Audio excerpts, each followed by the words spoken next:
were offering everything, ladies, women, their bangles, men, whatever cash they had, to support war of independence in Turkey.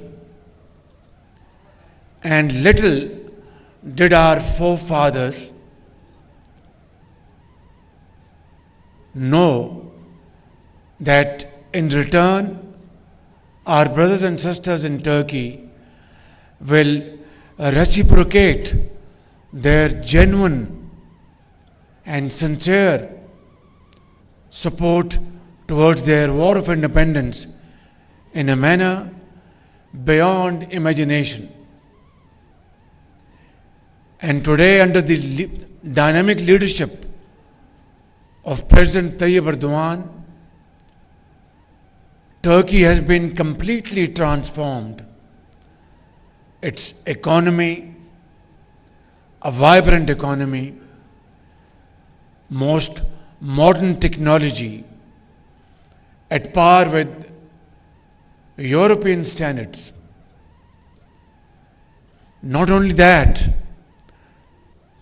President Tayyip Erdogan, his voice is the voice of the Ummah. He speaks for the oppressed people of Gaza, Palestine and Kashmir with fullest force at his command. And of course, Pakistan has always joined its voice with his voice for the freedom of the people of Gaza and Kashmir. Under the leadership of President Tayyip Erdogan and Prime Minister Shehbaz Sharif, that was the era when investment and trade touched a very high point in our history of friendship and brotherhood. Ladies and gentlemen, today I see in front of me chairmen and presidents of business houses, chambers, traders, investors, entrepreneurs. We had committed that together we will achieve a target of $5 billion volume of trade, bilateral trade, but unfortunately, it is still a long way to go. Today we signed various MOUs and agreements, but the more important point is that we have to now convert them from paper to action. And in that, I am fully committed to support all your efforts, whether it's B2B or G2G. And I want to assure my Turkish investors and businessmen that, like in the past, or more than ever before, I will be there and my team will be there to assist you and facilitate you to invest in Pakistan or import from Pakistan, export to Pakistan. And for this, I will act as a Chief Executive Officer of Pakistan as far as Turkish businessmen are concerned.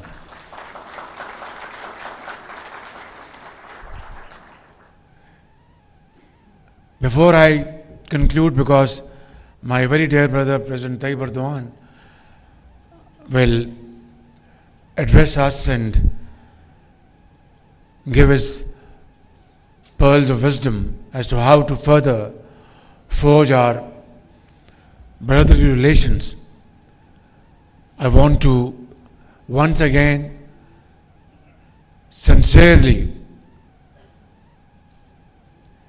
regret whatever inconvenience was caused to you for whatever reason in the past, without going into any kind of political point scoring. Suffice it to say that some of our Turkish businessmen who came to Pakistan with great sense of commitment, and they were absolutely committed to invest in Pakistan.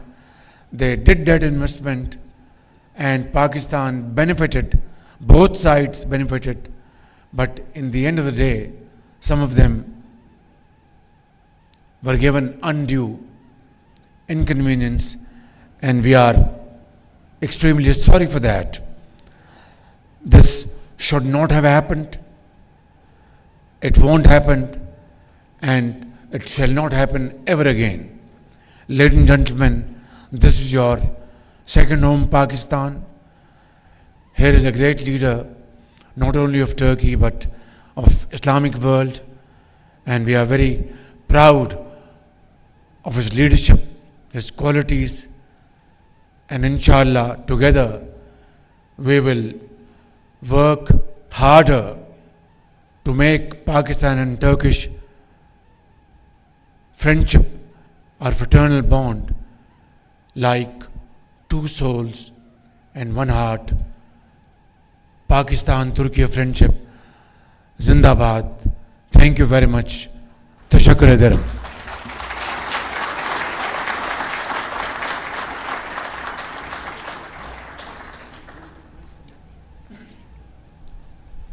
Let me have the pleasure of inviting my very dear brother, President Tayyip Erdogan, to address the nation.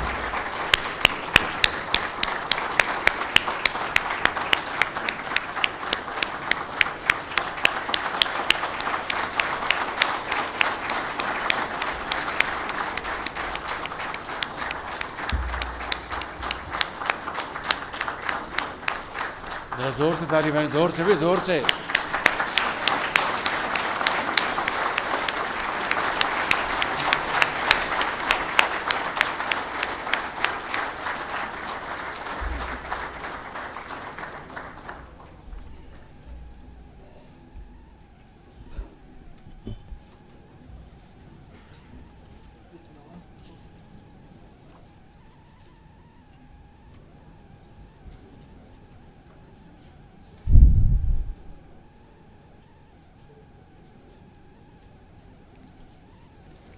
Bismillahirrahmanirrahim.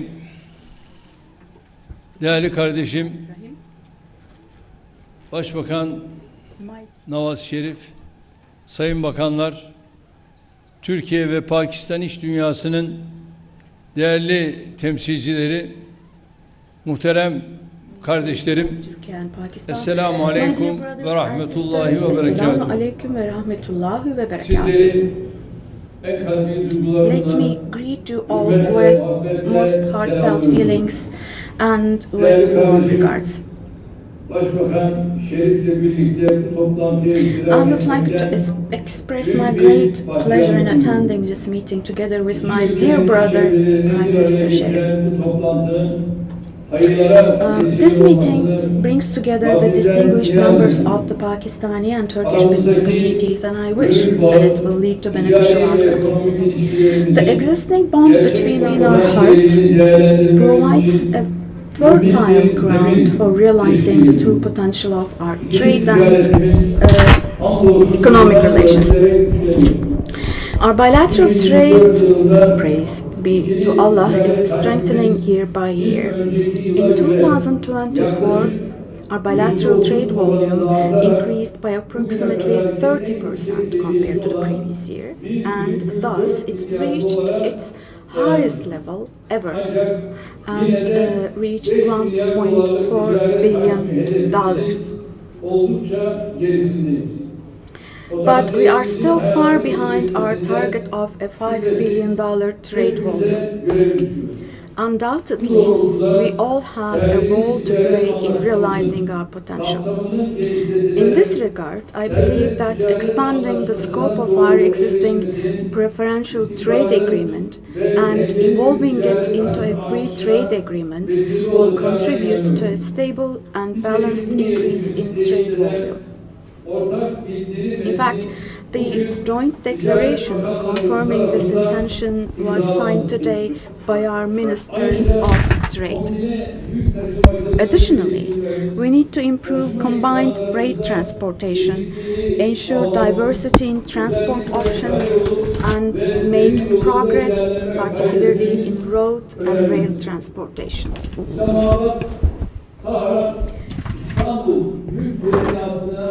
It will be in the interest of our entire region to leverage projects that we can implement with a holistic perspective, such as reactivating the Islamabad-Tehran-Istanbul freight train line, as well as initiatives on the Middle Corridor, the China-Pakistan Economic Corridor, or the Development Road.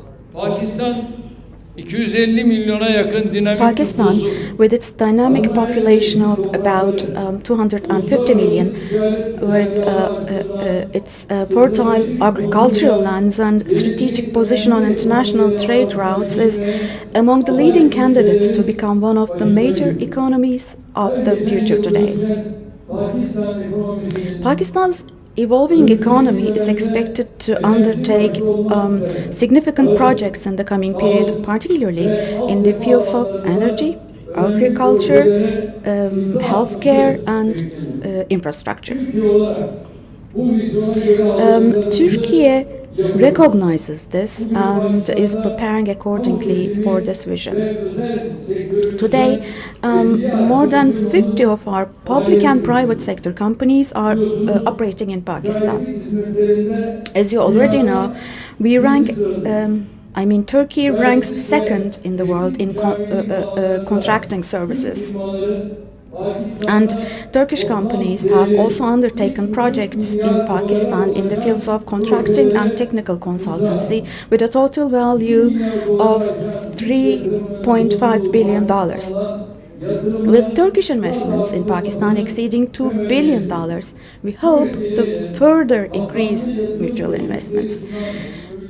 So on this occasion, we would like to invite Pakistani companies to our country, which offers comprehensive investment incentives. Our Presidential Investment Office will guide you throughout the process. Now, here I want you to know a fundamental truth. As statesmen and as politicians, our duty is to assist our business community, is to open the way for you and remove the obstacles on your path. And we have, in fact, always acted in this direction until today.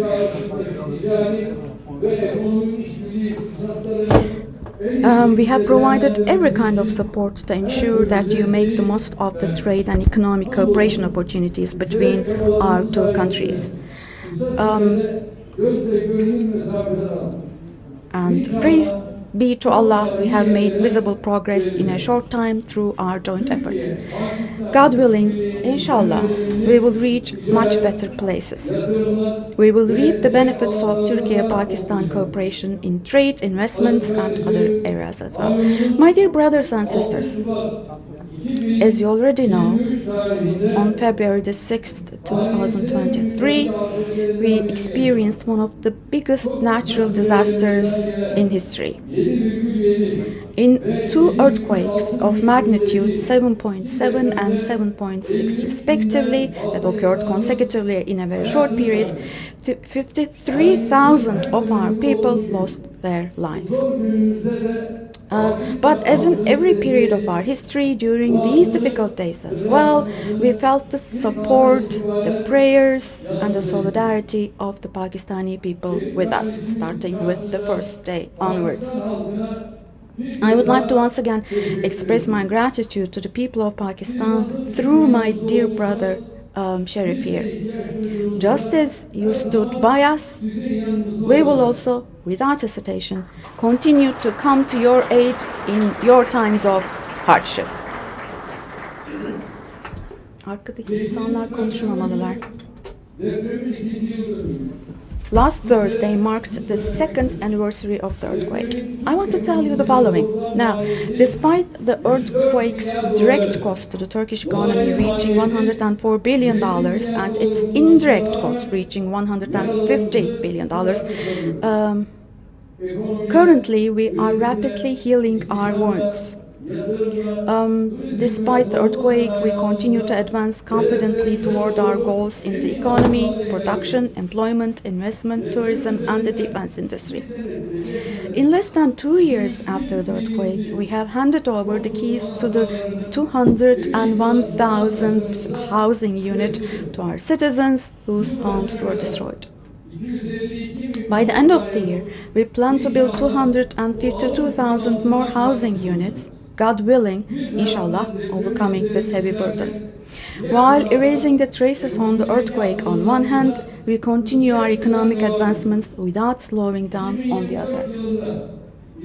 In 2024, we broke the record of the last 100 years with $262 billion in exports. In the last year, we have achieved an employment increase of 986,000 people. Our employment figures have risen to 32,748 million people. And we have hosted more than 62 million people, and the reserves of our central bank is on the rise. And there are hot conflicts in our region, and there are global uncertainties in the global markets. In spite of these, thank God we have been successful in these areas. Now, the conflicts and oppression in our neighbor Syria, which have continued for 13 and a half years now, gave way to an atmosphere of hope as of 8th of last December.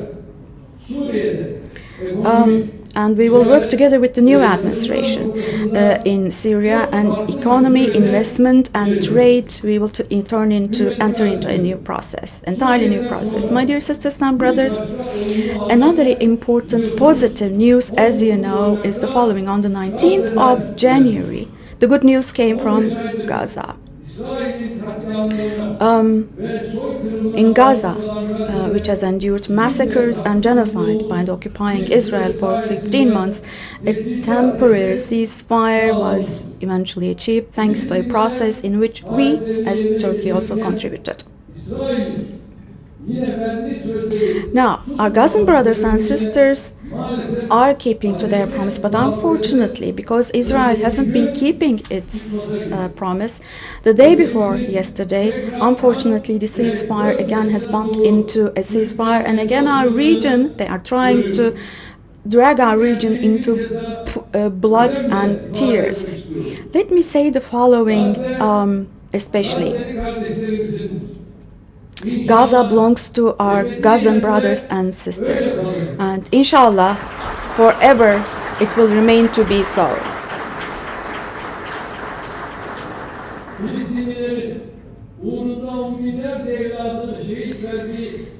Tens of thousands of Palestinian sons and daughters died, and you cannot negotiate that piece of land.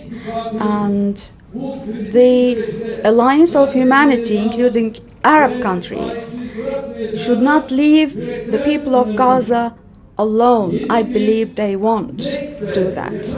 A new Nakba should not be experienced, and to make sure that does not happen, we also will continue to do our best as far as we can. My dear sisters and brothers, Turkey and Pakistan are in a strategic region and also a challenging region. Both of us, we all know, due to the unfolding events around us when it comes to the economy, all the way to security, in a wide range, we experience a lot of challenges. But in spite of these, and in order to be able to overcome all difficulties, we do have the ambition, the capacity, and the strength to be able to do that. Thank God. Turkey and Pakistan, if they act hand in hand, shoulder to shoulder, or we can contribute to the peace and welfare of this region in so many different ways. And for this, we will hold on to our targets tightly. We won't focus on challenges but on opportunities. We won't be crushed under problems. Rather, we will work for solutions. And we will make sure that we leave a better and happier and richer Turkey and Pakistan to our children. We'll work hard to do that. I hope God will help us as we do this. With these thoughts in mind, let me talk about the documents that we signed in line with our 7th strategic high-level cooperation meeting today. I hope those documents will prove to be beneficial for both countries. Municipal services, solar energy and wind energy and contracting services, halal industry, ICT technologies, trade and investment. So with your contributions, all of these, including health tourism, will, I'm sure, improve. I want to reaffirm once again our full commitment to supporting the mutual investment and activities of our business communities. We have full will. I hope that your discussions and contacts within the framework of this business forum here will bring prosperity to our countries and to our regions. Tonight, we will enjoy the Lay Barat tonight. And on the 1st of March, we will enjoy the first night of Ramadan. Let me hope for all of us that both of these days will bring blessings to us and will be instrumental in introducing solidarity, peace, and improvement to our peoples, to the whole world. All of my Pakistani sisters and brothers, my greetings to you for your hospitality. My warm greetings to you and all the best to you, sincerely from the bottom of my heart.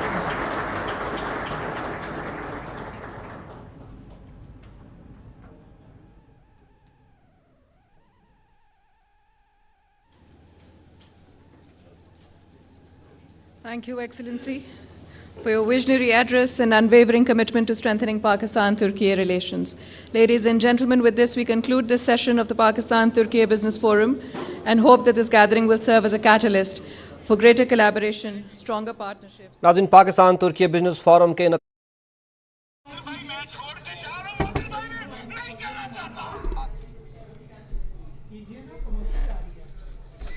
Islamabad में पाकिस्तान तुर्की business forum का इनेकाद, जिसमें खिताब करते हुए तुर्की के सदर ने कहा कि पाकिस्तानी अवाम ने हमेशा मुश्किल वक्त में हमारा साथ दिया है। रजब तैयब उर्दवान ने कहा कि फ़लस्तीनी अवाम से हम इजहार यकजहती करते हैं। इस्लामाबाद में पाकिस्तान तुर्की बिजनेस फोरम से खिताब करते हुए तुर्की के सदर ने कहा कि फ़लस्तीनी अवाम को मुश्किल वक्त में अकेला नहीं छोड़ा जा सकता। इस्लामाबाद से ये बराह रास्त तकरीब आपने मुलाहिज़ा की, जिससे खिताब करते हुए तुर्क सदर रजब तैयब उर्दवान ने कहा कि पाकिस्तान और तुर्की के दरमियान मजबूत बरादराना ताल्लुक़ात हैं। उन्होंने कहा कि दोनों मुल्कों के दरमियान मुख्तलिफ़ शोबों में ताउन बढ़ाया जाएगा। इस्लामाबाद में उन्होंने कहा कि तेहरान इस्तंबुल के दरमियान तजारत के मौक़े से भी फ़ायदा उठाया जाना चाहिए। इक़्तिसादी राहदारी मनसूबाबंदी और तजारत के फ़रोग़ के लिए अहम है। उन्होंने कहा कि दोनों मुल्क दरमियान तजारत सरमायाकारी के मौक़े मौजूद हैं। मुस्तक़बिल में बेहतरीन हिकमत अमली से आगे बढ़ा जा सकता है। उन्होंने कहा कि इसराइल ने गज़ा में मज़ालिम की इंतहा कर दी है। तुर्क सदर ने कहा कि शाम में जंग से मईशत पर मनफी असरात मुरतब हुए हैं। उन्होंने कहा कि पाकिस्तानी अवाम ने हमेशा मुश्किल वक्त में हमारा साथ दिया है। आपको बताएं कि इस्लामाबाद में पाकिस्तान तुर्किया बिजनेस फोरम का इनेकाद हुआ, जिसमें तुर्क सदर ने कहा कि इसराइली बमबारी से हज़ारों फ़लस्तीनी बच्चे शहीद हो चुके हैं।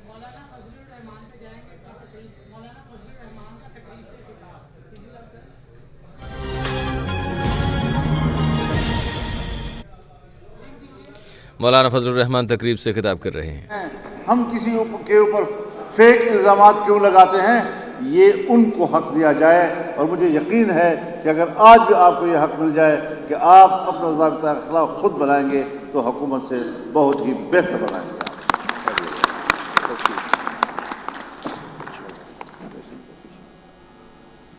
باقی تو ظاہر ہے اسٹیج پر بہت سے اکابرین موجود ہیں، بہت سے لوگوں نے باتیں کرنی ہیں، تفصیلی گفتگو کی شاید گنجائش نہ ہو، لیکن ایک بات ہمیں ضرور سمجھنی ہوگی کہ ہر ڈکٹیٹر نے